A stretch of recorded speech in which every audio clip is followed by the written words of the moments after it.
right now. Gentleman knows as much about the sport as anybody. Coached it, does it every Saturday and other shows, of course. The SEC on CBS Sports Network as well. And throughout the season, inside college football, they were talking about Rick Neuheisel, who joins us on the Ring Central hotline. Of course, Rick helps us with this, and we'll talk to really, the main thing would be, I guess, the Buckeyes and the Huskies, and we'll hit that for sure. Ring Central providing easy-to-use cloud phone solutions for your workforce and business communications made simple. For more information, just go to ringcentral.com. Coach, how are you today? I am terrific. How are you boys? Doing awesome. It creates great conversation. It certainly fuels energy and interest for the sport. I mean, but do you think in the grand scheme here, Coach, that people overreact to the first, second, even really the third installment of the rankings? Do they even really mean anything right now? Honestly. It's kind of like the Indy 500 and where you're going to line up for the start to race, right? I mean, everybody thinks that that makes a big difference, and I'm sure if everything is equal that it does, but no.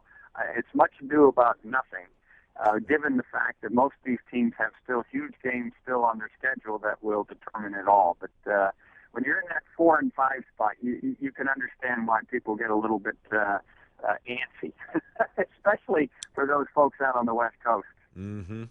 You know, Coach, do you think it matters that a team like Washington, who's been perfect, they're 9-0, they just beat the crap out of Cal, but they go into it kind of feeling disrespectful. What does that do for a team like that? Because if you don't know the program well enough, you forget how Chris Peterson is as a coach. You forget how talented the players are out there. And does it hurt them in any way, or is it actually beneficial that they have a chance to climb and then build respect down the line? Well, that's the point I made a week ago when they were found outside of the top 4, sitting in the 5 spot behind Texas A&M. I said, listen, they just gave the keys to the motivation Mercedes to Chris Peterson, because now he can tell his team, I don't care what you guys think. We have to play like it's the Green Bay Packers on the other side of the line of scrimmage every week to get ourselves respected by this group. And whether that's the truth or not, it certainly is the message being sung loud and clear in that Washington locker room. They go out and put 60-plus on Cal and do what they're supposed to do. The sad thing for them, though, is it was at 10:30, and how many people actually watched and got to see Jake Browning and Myles Gaskin and John Ross and the other great players on that team perform. I think they're reading box scores, but I don't think they see it. So I don't think it's a foregone conclusion that Washington gets to the 4 spot tonight. The performance Ohio State had against the number 10 team, Nebraska, at home was a shellacking, an absolute tail whipping. And given that, it wouldn't shock me that Ohio State finds themselves in this 4 spot tonight. Yeah, obviously, if it's not Washington, it's going to be the Buckeyes. And we're talking to Rick Neuheisel, of course, college football analyst for the SEC on CBS and CBS Sports Network. He's with us here on Tiki and Tierney.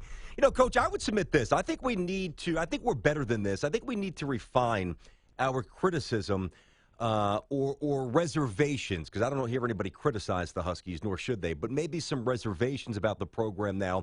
I don't know that it's solely an East Coast versus West Coast thing, because, when they're vintage, USC gets as much run as Notre Dame or anybody, Michigan or Ohio State.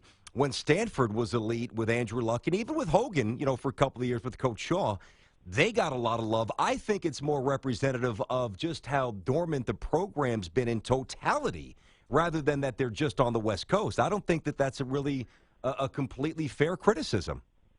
Well, I would argue with you only on this point.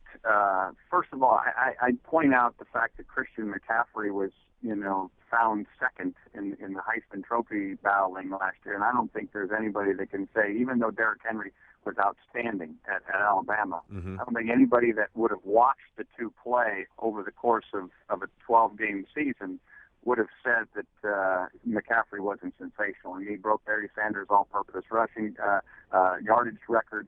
He was a sensational player, but 8 of his games were played after 10 o'clock.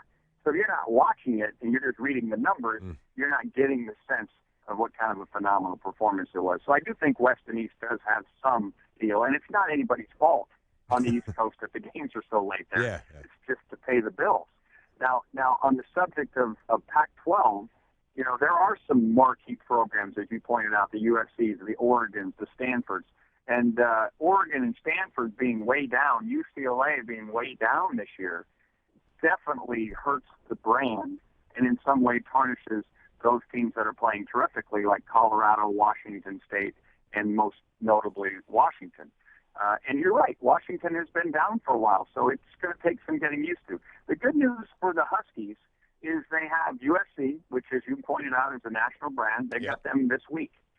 Game day will be out there to watch that deal. That'll get a lot of attention. If they handle the Trojans, and then 2 weeks from now, they got Arizona State between, but then they have Washington State, who has played terrifically. They just beat Arizona last week 69-7. If the Cougars, when they host the Huskies in Pullman on Friday after Thanksgiving, that game will get a lot of attention, and if they can beat them and get to the championship game, then they'll have all the cards on their table. They won't have to worry about what else is going on. Coach, you talked about one of the one-loss teams that's still in this conversation, at least strongly in this conversation, Ohio State. The other one is Louisville. And, look, you talk about the Heisman Trophy candidacy as well. Lamar Jackson has been unbelievable from the very beginning of the season. They have that one blemish against Clemson, but Clemson's rated above them, so it's not like they're going to lose from that. But what should we think about Louisville? I mean, they barely beat my Cavaliers a couple of weeks ago. They don't feel like they are they don't feel like they're the national championship team. Do they have a chance to pull back into this thing? Well, Bobby Petrino's been on record of being a little disappointed how they were treated, and I think it's fair criticism by him because they were, as you pointed out, they didn't play great against Virginia. They didn't play great against Duke. They found ways to win those games, but in the opening rankings, they come in 7. I thought if you used the same standard as you used on Louisville on Clemson wouldn't have been higher than 4th. Because Clemson, as you just pointed out, had a narrow win against Louisville, but they probably should have lost against North Carolina State at home. Yep. Remember, that was a home game. They probably were on the ropes against Troy, and I know Troy's having a nice year, but they're a Sun Belt team. They have been anything but dominant this year. Now, this last weekend, they kind of woke up and put a spanking on Syracuse, but if you're using one set of analytics for one team, you ought to use the same analytics for the other, and I don't think that was the case when they were judging the 2 ACC teams in the top 10 right now. Hey, by the way, we have a great doubleheader coming up on Saturday. You got South Carolina, Florida, noon, and then Auburn and Georgia, 3:30 Eastern, the SEC on CBS, and Coach Neuheisel. You're going to be in studio for that, right, Coach? I'm in studio for that. And I'll give you a little anarchy here. So just look down the road here. Let's say that Ohio State is at the 4th spot, and Ohio State beats Michigan on that final weekend and wins the Big Ten championship. We'd all expect Ohio State to be in. Okay. Let's say Washington gets knocked off in one of these games. I think you get Washington and Michigan in from, Ohio State and Michigan in from the Big Ten. And if Auburn were to run the table and get to the Iron Bowl and narrowly beat Alabama, I wouldn't be shocked to see Auburn and Alabama both in. Now you'd have 4 teams, Wow. 2 from the Big Ten, 2 from the SEC, assuming that Clemson loses one between now and then, and that would create 8 teams faster than you can say lickety split. That is that would be anarchy. That's insanity. It's also incredibly implausible. I don't think that that's going to happen, but you never know. Coach, before you bounce, I wanted to throw one thing at you because watching whether it's the other night against LSU, I mean, Alabama's defense is just frighteningly talented. But I want to say this, and I don't know if you share my enthusiasm. If you have a month to prepare, just assume for a moment that Michigan gets there and Clemson gets there, and we'll say Ohio State over Washington for a moment.